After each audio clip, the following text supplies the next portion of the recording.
In late 1859, at a time where illness often led to death, an unexpected sickness saved Harriet Tubman from a fate that would have abruptly ended her life and changed the course of history. Join me as I explore Harriet's fascinating path from an enslaved child to a free Black woman who, after bringing her family to freedom, joined a group that planned to ignite a widespread rebellion that they felt would finally end the institution of slavery. It's part of a new series titled 1860, which spotlights historical figures and the key events that defined their lives before the Civil War started. My name is Carrie, and this is the Civil War Project. Let's talk history. The woman you know as Harriet was born in March 1822 and was named Arminta Ross. I had the pleasure of meeting a very knowledgeable docent recently at the Harriet Tubman home in Auburn, New York, and he said it best. Arminta was born free. No one is born enslaved. That comes from the horrendous act of an enslaver. Both of Arminta's parents were living in Dorchester County, Maryland, and were enslaved when Arminta was born. Laws enacted in the American colonies in the 1600s stated that if an enslaved woman gave birth, that child was then enslaved by the enslaver of the mother. It didn't matter if the father was a free or enslaved Black man, or even if he was a white man. These laws were still in effect when Arminta was born, so her freedom was immediately taken and she was enslaved with the rest of her family. Arminta was the fifth of what would be 9 children, and she was affectionately given the nickname Minty. Minty's family, like many enslaved families, was quite complicated, but it's important to go through because this is what drives Minty to become a key figure in the Underground Railroad, from which she is able to free her parents and siblings and put her broken family back together again. Minty's mother, Harriet, or Rit as she was called, was enslaved as a house servant and cook by plantation owner Athau Pattison. Athau dies in 1797 and gives 12-year-old Rit to his granddaughter Mary Pattison, with the stipulation that Rit and any future children she may have be given their freedom when they reach 45 years of age. Mary Pattison marries a few years later to Joseph Broadus. Mary gives birth to a son, Edward, and Joseph dies shortly after. Mary needs a new husband, so she quickly marries Anthony Thomas, a planter and businessman who had recently lost his wife. Anthony has around 40 enslaved people, which include Benjamin Ross, a well-respected timber inspector who supervises and manages Thomas's timber interests on Maryland's eastern shore. Mary's enslaved people join Anthony's, and this is how Rit and Benjamin meet. While they do not work together, they are around the same age and slowly get to know each other. Within 5 years, they have a spiritual marriage ceremony and begin to have children. Lena in 1808, Mariah in 1811, Soph in 1813, Robert in 1816, and then Arminta in 1822. While Anthony and Mary are married, Mary's enslaved people are still hers. Legally, when Mary dies, they will go to her son Edward as part of his inheritance, which will also include the land his late father owned. Mary dies only a few years after marrying Anthony, and Anthony becomes his stepson's guardian until Edward turns 21 in 1822. Around the time Minty is born, Anthony and Edward have a falling out. Edward successfully takes Anthony to court, and he moves back to the Broadus ancestral land about 10 miles away and marries Eliza Keene. Edward takes the enslaved people that were his mother's, including Rit and her 5 children, to his land, leaving Arminta's father behind on the Thomas plantation. This is the first split for the Ross family, and unfortunately it won't be the last. The only positive was that 10 miles was a short enough distance where Rit and Benjamin could still see each other from time to time, and they continued to consider themselves married. They would have 4 more children, Ben Jr. in 1823, Rachel in 1825, Henry in 1830, and Moses in 1832. Rit was put to work as a cook in the Broadus main house, while Benjamin continued his timber role on the Thomas plantation. Minty started looking after her younger siblings when she was just 5 years old. Eventually, Broadus hired out Minty and her siblings, and some of these people were negligent and cruel. One such arrangement left Minty being whipped daily by a mistress. Minty was to clean the house and watch the baby during the day, and at night she was to stay up and prevent the baby from crying and therefore waking up the mistress. Obviously, it was impossible for Minty not to fall asleep, so when the baby would wake and start crying, Minty was whipped. Badly. the mistress, who called Minty every horrible name possible, eventually sent her back to Brodus. Brodus allowed Rit to take care of Minty's open wounds. Those scars would forever remain as a reminder of that evil woman. By age 8, Minty was quite good at setting muskrat traps, but working in the icy cold water often left her sick and weak. She would be sent back home to live with her mother, who would nurse Minty back to health. Then the whole process would start over again. Around the age of 12, Minty was hired out to a neighboring plantation and worked in their fields. One evening, she was told to go with the plantation cook to a dry goods store that still stands today, the Bucktown General Store in Cambridge, Maryland. At that time, Minty had, as she would later describe, thick black hair that stood out like a bushel basket. That day, she had wrapped her hair in a shawl to hide her dark, tangled hair. The store was cramped, so only 5 or 6 people could comfortably walk around inside. As Minty and the cook conducted their business, a 6-year-old enslaved boy ran into the store in an attempt to get away from his overseer. Before she knew it, Minty was in the middle of them, the overseer on one side, the 6-year-old boy on the other. The overseer yelled at Minty to grab the boy, but she didn't move. She certainly wasn't going to help the overseer. As the boy darted past Minty and ran away, the overseer picked up a round 2-pound metal weight and hurled it towards the boy. Now, if you're wondering what a 2-pound metal weight feels like, you can visit the Harriet Tubman home in Auburn, New York, where you can see a real-life replica of what the overseer threw, or you can go to your pantry or stop by the soup aisle the next time you're at the grocery store. If you hold 3 cans of Campbell's soup in your hands, that is what 2 pounds feels like. Now imagine that condensed into a small weight that fits into one hand and hurling it at a child. Well, the overseer missed his target. Instead, it hit Minty in the head, knocking her to the ground. Blood poured down her head and face, and she was unconscious.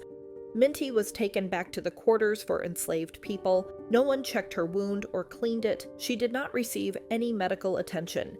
If it wasn't for her thick hair blocking some of the blow, the wound likely would have been fatal, as the weight fractured her skull and drove shawl fragments into her head. The blow had lasting consequences for Minty. She would suffer from headaches, seizures, and periods of semi-consciousness for the rest of her life. Days after the incident, Minty was put back out into the field, blood and sweat running down her face. This unnerved the overseer, so they sent her back to Edward Brodus. He attempted to sell her, but no one wanted to purchase an enslaved girl who was wounded and had scars from being whipped. Once again, her mother Rit nursed Minty back to health as best she could.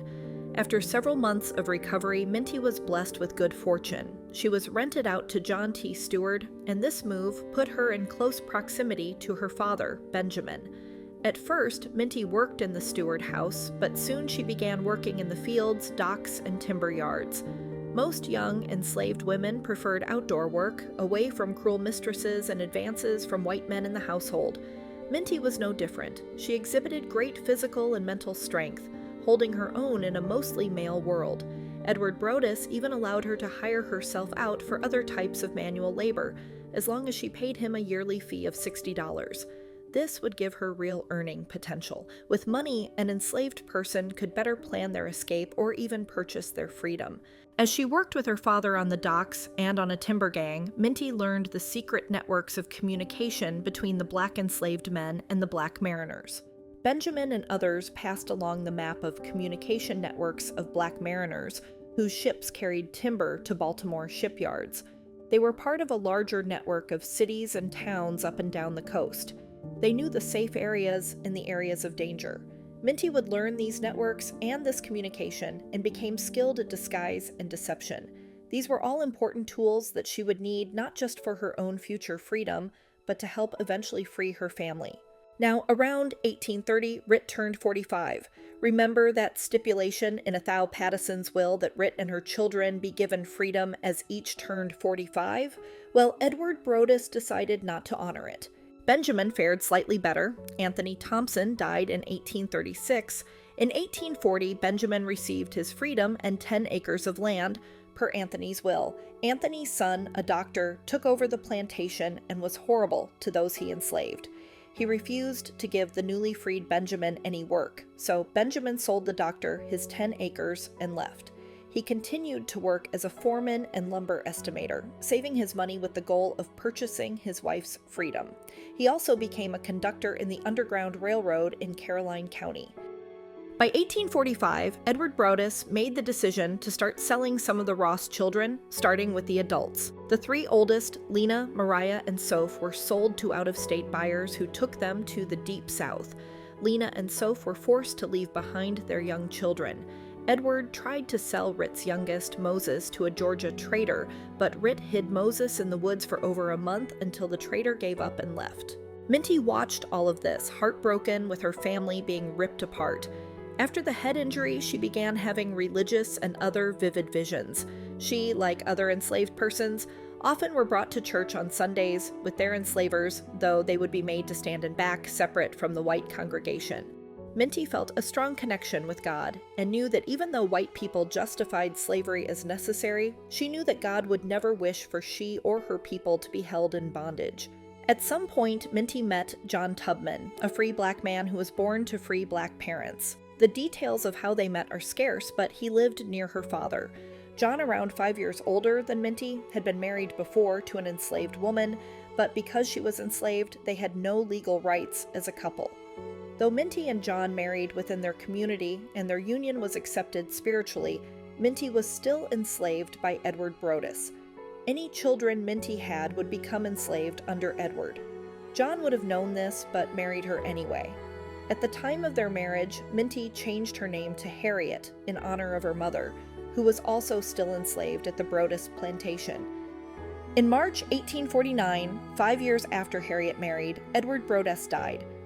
Harriet was 27 and still married to John.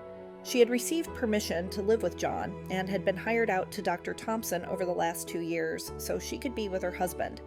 If Minty thought her husband would help advance her desire for freedom, she was wrong. John was often difficult and didn't seem to support his wife's longing for freedom. With Edward dead, his wife Eliza found herself buried in debt. Harriet started hearing rumors that she was going to be sold. She couldn't risk being sent to the Deep South like her older sisters. Freedom would be impossible from such a distance. She knew she had to leave now. Two of her brothers, Ben and Henry, also were rumored to be at risk and agreed to go with her. These freedom seekers, Harriet, Ben, and Henry, managed to escape, but their path north was not an easy one. To avoid capture, they had to take the long way to reach the free state of Pennsylvania. After a few weeks on the run, Harriet's brothers changed their minds. One of them had become a new father and began worrying about what would happen to his wife and newborn child. It didn't help that Eliza Broadus had put out a notice for the three of them, offering $100 for each if they were returned from outside of Maryland, $50 for each if they were found in Maryland. Harriet was described as being of chestnut color, fine-looking, and about 5 feet high.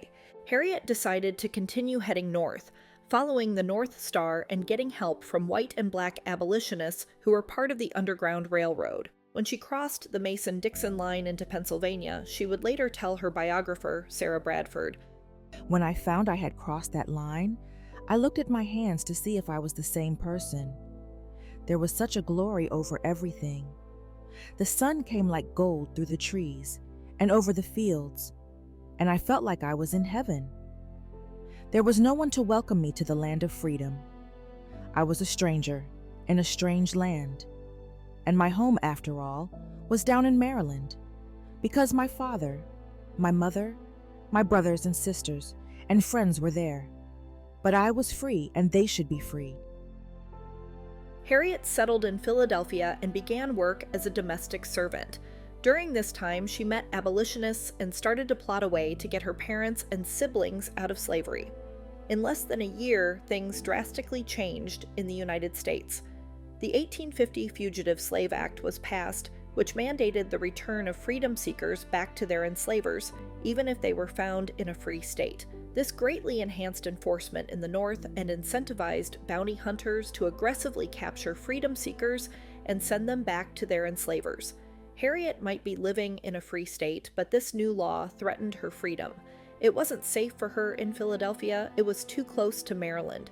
Harriet needed to find a home further north, but she also was focused on bringing the family she left behind with her. She would go back for them, one at a time if she had to, and not give up until her family was made whole again. Her first successful mission came in 1850. Her sister, Lena, who had been sold down in the Deep South years prior, had a daughter, Keziah, who was close in age to Harriet. Harriet learned that Keziah and her 2 children were going to be sold down south and immediately sprang into action. Keziah's husband, John Boley, a free black ship carpenter, went to the Dorchester County Courthouse the day Keziah and her children went up on the auction block. John would outbid everyone. When an official went to collect payment, John was nowhere to be found. Neither was Keziah and her children. John had whisked them away and put them on a ship to Baltimore. There, Harriet met them and took them north, first to Philadelphia, then to Chatham, Canada. In 1851, Harriet was still in Philadelphia. On her first trip back to Maryland that year, she was able to help her youngest brother, 19-year-old Moses, escape the Brodus plantation along with 2 other men. Harriet's mindset was that if she was down there in Maryland, even if for a family member or friend, she would gladly help any others who asked for her assistance as long as she knew them and could trust them. Later in 1851, Harriet saved enough money to go back to Maryland and get her husband, John. She proudly bought him a new suit and made her way through the secret networks back into Maryland, sending him a notice once she arrived that she was there to take him north. Then Harriet received a response back that she wasn't expecting. John had married another enslaved woman after she had left, and he was unwilling to leave his new wife and go with Harriet. Remember, Harriet and John's marriage was not recognized legally, only spiritually, so no legal divorce was necessary. Harriet was heartbroken. It might sound cruel and even illogical, but John might have reacted this way because of the situation he was in. Yes, he was free, he had the papers to prove it, but he was also black, and there were injustices and realities that came with that at this time. First of all, Harriet was the one to leave him. 2 years had passed, and he had no reason to assume she would ever come back or that she was even still alive. Spiritual marriages that included at least one enslaved person were never on solid ground. There were too many factors that couples had no control over that could separate them in an instant. Legally, they had no marriage, so John had the right to marry another woman if he chose to do so. Second, with the Fugitive Slave Act in place, John might have felt it was too dangerous to leave his community. These were times where a bounty hunter could wrongfully claim that any black person off the street was really a freedom seeker whose enslaver wanted them brought back. It didn't matter if the person had papers that showed they were free, bounty hunters could still send them to the Deep South and collect a handsome sum even if it wasn't for the right person. By staying within the community John had lived in his entire life, if this situation arose, he likely would have had white people to vouch for him and his status. If he left that community, he would put himself at risk and could lose what freedoms he had. In reality, we don't know why John made this choice, but I wanted to share the injustices that even free black people faced during this time and the possible logical reasons that kept him from leaving Maryland and going north with Harriet. And while Harriet initially felt betrayed and hurt, she soon would refocus on her family and the Underground Railroad. It's said she still had great affection for John once she got past the hurt from it all. Though she was going back north without John, Harriet didn't believe in leaving Maryland empty-handed. On that trip, she helped 11 freedom seekers out of the state and onto free soil. One of them was an infant, and she cleverly gave them a sedative so they wouldn't cry as they made their way into Pennsylvania. The group eventually reached a safe home on the Underground Railroad in Rochester, New York, where Harriet would meet Frederick and Ann Douglas. Frederick Douglass was a former enslaved person who also was originally enslaved in Maryland. His wife, Anne Murray, a free black woman, would help Frederick escape when he was 20 years old. Frederick will be getting his own video in the near future, so I'm not going to go into great detail about his life here. I will just say that at this point in time, Frederick has a weekly abolitionist newspaper, the Douglass Paper. He is a well-known orator, abolitionist, has made his home in Rochester a safe house on the Underground Railroad, and is highly respected in the abolitionist community. No one knows for sure what stories, thoughts, or discussions Harriet Tubman and Frederick Douglass might have shared during this first meeting. While they would not become close, personal friends, they respected each other and the ways each went about achieving the goal of freedom for enslaved people. Frederick would help Harriet collect enough money to get her and the 11 freedom seekers to Canada. Once they had the money, Harriet and her group traveled west, where they crossed over a not-so-well-made suspension bridge into Canada. There, the 11 freedom seekers settled in nearby St. Catharines, Ontario, where people of all races lived together peacefully. St. Catharines would become one of a few places that Harriet would stay while she raised money to fund future freedom trips to Maryland. Around this point in time, Harriet started being referred to as Moses.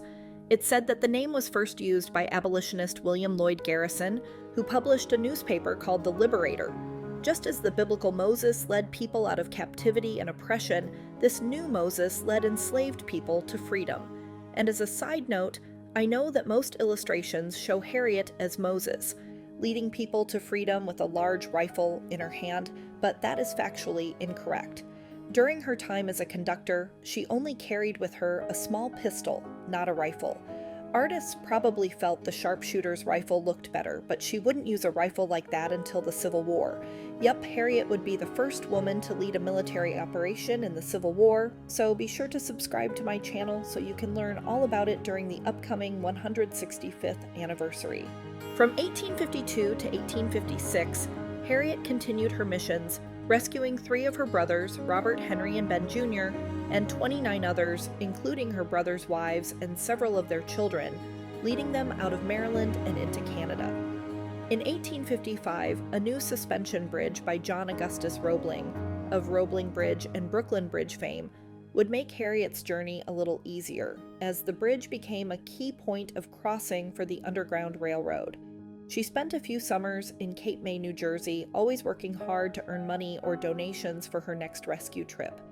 Harriet made several attempts to rescue her sister Rachel, but during those attempts, Rachel had been separated from her children and could not leave them behind. Around 1854, Harriet's father Benjamin went to his wife Rit's enslaver Eliza and asked if he could purchase his wife's freedom. On June 11, 1855, at the Dorchester County Court, a bill of sale was recorded showing that Benjamin had paid Eliza $20 for his wife's freedom. Unfortunately, Rit was not legally given her freedom due to a Maryland law saying enslaved persons over the age of 45 could not be freed. I'm sure you remember that Rit turned 45 back in 1830 and was supposed to be given her freedom then. Though her freedom was prevented by law, Rit was still allowed to go to Benjamin's cabin and live with him in Caroline County, Maryland. On March 18, 1857, 8 enslaved persons in Bucktown, Maryland left to seek their freedom. They were helped via the Underground Railroad until a man turned them in Dover, Delaware. The 8 were put in jail, where the man thought he was going to receive a reward of $3,000. Instead, the freedom seekers escaped and made it to Canada. The Dover 8 became a big story, and there was a huge push to find the people that helped these brave 8. It started circulating that Benjamin Ross, now 70 years old, might have been one of the people who helped them. Harriet, fearing that her father's life was in immediate danger, made a trip to Maryland and got her father and mother out of Maryland and safely into Canada. For the first time, Harriet had most of her family all together again. They were in Canada, and they were free. After Harriet rescued her parents, she did not attempt any other rescues for a couple of years. In 1858, at her home in St. Catharines, abolitionist John Brown came for a visit. John was a huge fan of Harriet and referred to her as General Tubman. They were both fiercely religious and believed slavery was morally wrong and that the institution needed to be completely abolished. I have videos that talk about John Brown that I'll reference in the description, but at this point in time he was a wanted man in Missouri for helping a group of enslaved people escape, as well as having been part of an earlier slave revolt that resulted in enslavers being killed. John didn't believe in words and trying to change laws, he believed in action. Harriet appears to have liked what he had to say. Brown would tell others that General Tubman was one of the best and bravest persons on this continent. John had been working on a plan for a while now. Harper's Ferry, Virginia, had a federal armory and arsenal. If he could get a group consisting of white and black men to seize the armory, he believed they could supply the local enslaved people with those weapons. In short, he wanted that to be the start of a massive insurrection by the enslaved that would start in Harper's Ferry, but would reverberate and rally enslaved people throughout the South to join a rebellion that would end slavery once and for all. Brown had put some of the details together at this stage, and he was hoping for Harriet's support. In the summer of 1858, Harriet and John Brown met again. Harriet agreed to not only help him with his Harper's Ferry plan by giving him her invaluable knowledge on the region, but to also join him when the arsenal was seized. In the meantime, Harriet made the decision that her family might be best served living in upstate New York. The cold Canada weather was proving difficult for Harriet's parents. In mid-May 1859, Harriet purchased 7 acres of land from Frances Seward, the wife of then U.S. Senator from New York and future Secretary of State during the Civil War, William Seward. Living in Auburn, New York, Frances was part of the Underground Railroad, and she and Harriet had become good friends. Harriet wanted enough land where she could build homes for herself and her family. Frances offered to give the land to Harriet for free, but Harriet insisted that she pay for it. Harriet paid $1,200 for the 7 acres that were just down the road from the Seward family home. This short distance would only strengthen their connection and friendship in the upcoming years. John Brown was able to get some funding and support, along with a group of 16 white men and 5 black men, to storm the arsenal in October 1859. It's interesting to note that Brown did meet with Frederick Douglass in August that same year and told Douglass of his plans in detail, hoping Douglass would join his mission. Douglass refused. He felt it was not only a suicide mission, but that it would harm the abolitionist cause and be seen as a direct attack on the federal government. As it turns out, Douglass was largely right. What is referred to as the Harpers Ferry raid today is often called the dress rehearsal for the American Civil War. On October 16th through 18th, 1859, John Brown and the 21 others made their assault at Harpers Ferry. It was a disaster. 10 raiders were killed, 6 were tried and executed later, and 5 escaped. 6 civilians were killed. Several other civilians and military personnel were injured. John Brown was tried and hung. The insurrection terrified many in the South, while Brown became a martyr for the anti-slavery cause in the North. General Tubman had every intention of being there at Harper's Ferry, but as fate would have it, she became sick and couldn't make the trip. God clearly had other plans for her. By 1860, a year before the Civil War, Harriet was 38 years old. She started getting involved in the women's suffrage movement and was a speaker at a women's rights convention in Boston that June. She would make one more trip to Maryland that November, where she rescued 7 freedom seekers. Harriet was heartbroken to learn that her sister Rachel had died while still in enslavement, and Harriet is unable to rescue Rachel's 2 children. By the end of 1860, Harriet had made 13 trips to Maryland. She had directly rescued around 70 enslaved people and assisted over 60 more. All of them were from Maryland. As a conductor on the Underground Railroad, Harriet Tubman was proud to say that she never lost a passenger. Sometimes it's said that Harriet rescued more than 300 enslaved people, but that number was an exaggeration that her autobiographer claimed in a book about Harriet. It's also sometimes claimed that Harriet rescued people throughout the South, but that is also untrue. If you don't believe me, there's a link in the description for the National Park Service website that goes over what is fact versus fiction. Harriet Tubman is the most famous Underground Railroad conductor in U.S. history, but there are several people who exceed her in numbers. And that's okay. I get frustrated when we celebrate legitimately accomplished people using misinformation, and Harriet has plenty of facts on her side that make her worthy of being one of the most recognizable female historical figures in the United States. Harriet largely assisted her family, friends, and people she could trust. She was very driven by putting her family back together again. Her 3 sisters that were taken to the Deep South, Lena, Mariah, and Soph, were unfortunately never reunited with their parents and siblings. And while Harriet Tubman had done amazing, groundbreaking things by the time she turned 38 in 1860, what most people don't realize is that her biggest contributions are yet to come. In the year 2026, as we hit the 165th anniversary of the start of the American Civil War, I hope you join me as I share real, in-time stories about people like Harriet and the actions and contributions they made during the war.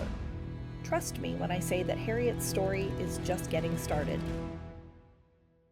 I hope you learned something new about Harriet and that you share with those around you, because her story is worth sharing. Since I'm fairly new, please like, share, and comment. What do you appreciate about Harriet, or do you have any questions I can answer about the material I've presented?